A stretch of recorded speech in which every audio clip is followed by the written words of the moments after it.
Para comprender mejor a los teutones, es necesario ir más allá de las batallas y observar cómo era su vida cotidiana antes del choque con Roma. Eran un pueblo tribal, organizado en clanes unidos por lazos de sangre, tradición y lealtad guerrera. La figura del jefe no era absoluta, pues debía ganarse el respeto mediante el valor y la generosidad. Su economía se basaba principalmente en la agricultura, la ganadería y el saqueo ocasional. Cultivaban cereales resistentes al clima frío del norte y criaban ganado como símbolo de riqueza. El botín obtenido en sus migraciones no solo era un medio de subsistencia, sino una forma de prestigio social. La guerra ocupaba un lugar central en su identidad. Desde jóvenes, los varones eran educados para el combate, aprendiendo a manejar lanzas, escudos y espadas largas. El honor personal y el valor en batalla definían el estatus dentro de la tribu. Las fuentes romanas describen a los teutones como hombres de gran estatura y fuerza imponente, aunque estas descripciones pueden estar exageradas por el miedo y la propaganda. No cabe duda de que su apariencia causaba un fuerte impacto psicológico en los legionarios. Vestían de manera sencilla, con pieles y tejidos de lana, y portaban escudos decorados con símbolos tribales. Para ellos, la ornamentación no era solo estética, sino también espiritual, vinculada a la protección de los dioses. La religión teutona estaba profundamente conectada con la naturaleza. Ríos, bosques y montañas eran considerados sagrados, y los rituales se realizaban al aire libre. Los sacrificios, tanto animales como humanos según algunas fuentes, buscaban asegurar el favor divino antes de la guerra. Las mujeres desempeñaban un papel importante dentro de la tribu. No solo cuidaban del hogar y los niños, sino que también actuaban como guardianas de la tradición y la moral. Algunas crónicas romanas mencionan a mujeres animando a los guerreros en combate. Durante la Gran Migración, las familias viajaban juntas. No era un ejército convencional, sino un pueblo entero en movimiento, con carros, ganado y niños. Esta característica hacía que su avance fuera lento, pero también imparable. El choque cultural con Roma fue profundo. Para los romanos, disciplinados y jerárquicos, la forma de combatir de los teutones parecía caótica, pero resultaba devastadora. Sus cargas masivas rompían formaciones y sembraban el pánico. Rome, acostumbrada a enemigos organizados en ejércitos estatales, no supo reaccionar de inmediato ante esta amenaza migratoria. Los errores de mando y la rivalidad entre generales contribuyeron a las derrotas iniciales. El desastre de Arausio marcó un antes y un después. La incompetencia de los comandantes romanos, incapaces de cooperar entre sí, dejó a las legiones vulnerables. El resultado fue una de las peores catástrofes militares de la historia romana. Las noticias de la derrota provocaron histeria colectiva en Roma, se reforzaron murallas, se realizaron sacrificios religiosos y se temió un ataque directo contra la ciudad. El recuerdo de la invasión gala de siglos atrás aún estaba presente. Fue en este contexto de miedo cuando emergió la figura de Cayo Mario como salvador. Su enfoque pragmático rompió con las tradiciones aristocráticas del ejército romano. La guerra contra los teutones se convirtió en un laboratorio de innovación militar. Las reformas marianas transformaron al soldado romano en un profesional. El servicio dejó de depender de la propiedad de tierras, permitiendo que los sectores más pobres se enlistaran. Esto cambió para siempre la relación entre el ejército y el Estado. Mientras tanto, los teutones continuaban avanzando, confiados por sus victorias previas. Su éxito les hizo subestimar la capacidad de adaptación romana, un error que resultaría fatal. La batalla de Aquae Sextiae no solo fue una victoria militar, sino un triunfo psicológico. Rome demostró que podía derrotar a un enemigo que parecía invencible. El mito de la invulnerabilidad teutona se rompió para siempre. Las fuentes antiguas describen escenas de desesperación tras la derrota. Se dice que muchas mujeres teutonas prefirieron quitarse la vida antes que caer en esclavitud. Aunque estas historias pueden estar dramatizadas, reflejan la brutalidad del desenlace. Tras la guerra, Roma celebró el triunfo de Mario con honores sin precedentes. Fue elegido cónsul en múltiples ocasiones consecutivas, algo excepcional en la República. Su fama eclipsó a muchos de sus contemporáneos.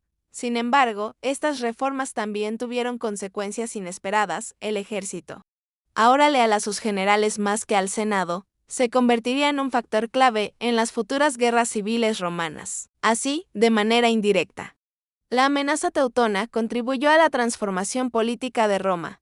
Lo que comenzó como una crisis externa terminó alterando el equilibrio interno de poder.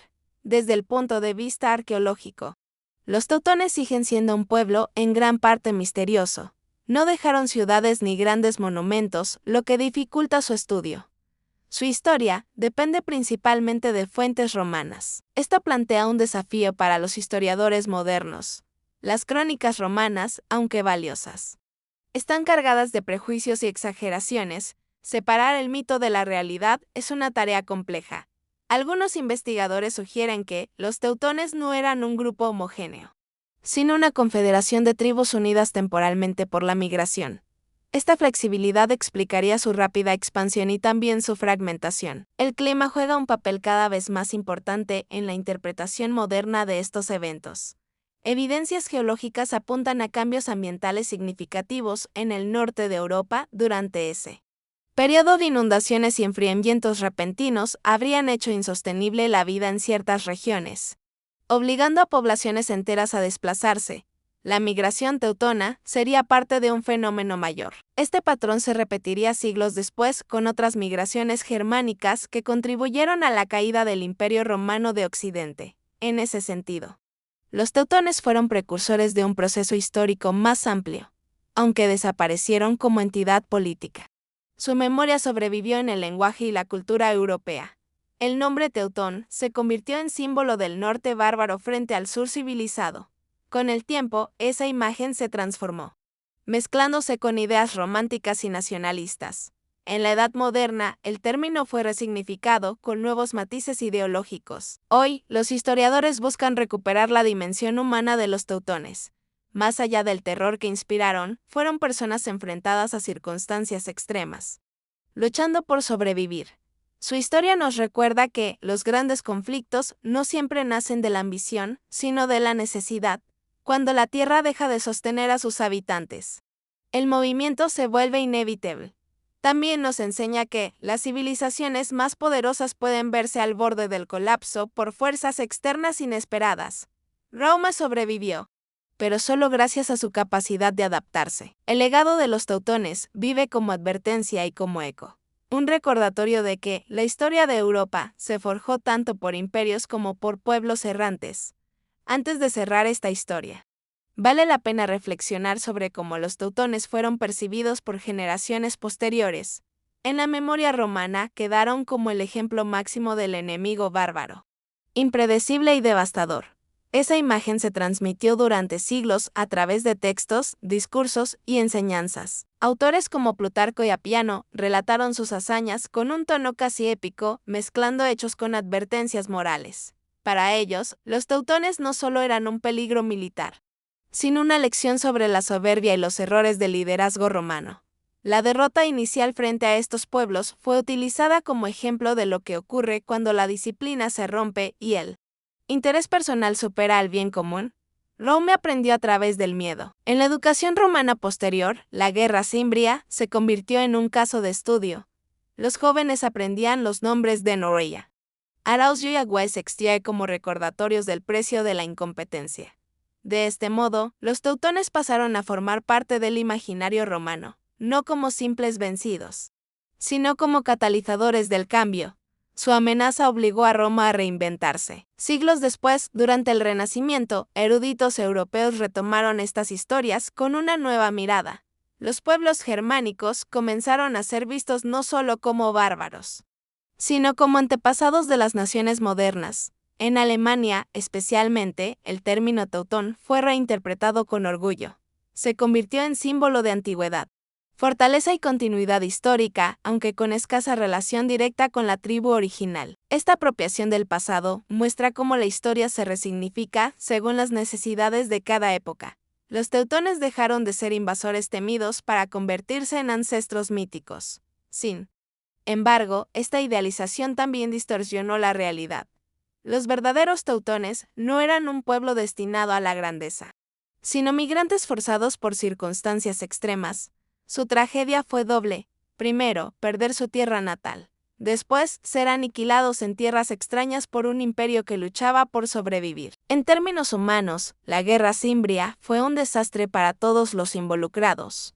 Miles de vidas se perdieron. Familias fueron destruidas y culturas enteras desaparecieron. La historia suele recordar a los vencedores. Pero detrás de cada victoria hay pueblos silenciados. Los teutones forman parte de ese coro olvidado. Hoy, la arqueología y la historia comparada intentan darles voz.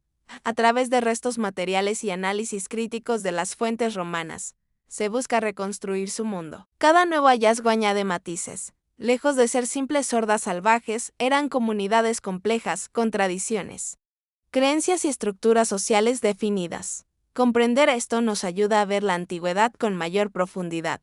La historia no es solo una sucesión de imperios, sino de pueblos en movimiento. Los teutones representan una de las primeras grandes migraciones documentadas de Europa.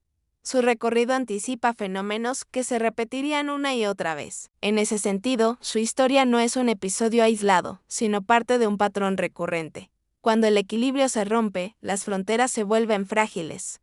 Roma logró sobrevivir a esta crisis, pero no salió intacta. Las reformas militares cambiaron su destino político de manera irreversible. Así, el eco de los teutones puede rastrearse incluso en la caída posterior de la República. Un enemigo externo aceleró tensiones internas latentes. Este es uno de los grandes ironías de la historia. Aquellos que fueron derrotados influyeron más de lo que jamás imaginaron. Al final, los teutones no conquistaron Roma, pero obligaron a Roma a transformarse, y en esa transformación dejaron su huella, su nombre cargado de miedo y admiración. Sobrevivió al olvido que suele borrar a los pueblos sin escritura. Hoy lo pronunciamos como una palabra histórica. Pero una vez fue un grito de guerra, un grito que resonó desde las costas del norte hasta los muros de Italia, un eco de pasos, carros y lanzas avanzando hacia lo desconocido. Esa es la esencia de su legado. Movimiento, choque y cambio. La historia de los teutones nos recuerda que el pasado está lleno de voces que aún intentan ser escuchadas, y que, al escucharlas, comprendemos mejor no solo de dónde venimos, sino quiénes somos. En cada migración, en cada choque cultural, se escribieron páginas decisivas del pasado. Los teutones fueron una de esas páginas. Breve pero intensa. Y aunque su nombre se diluyó con el tiempo, su impacto permanece inscrito en la historia antigua. Un pueblo que caminó desde la niebla del norte hasta el centro del mundo romano. Así concluye esta travesía por la saga de los teutones, una historia de movimiento, guerra y transformación. Un relato donde el destino de un pueblo y el de una república se cruzaron de forma irreversible.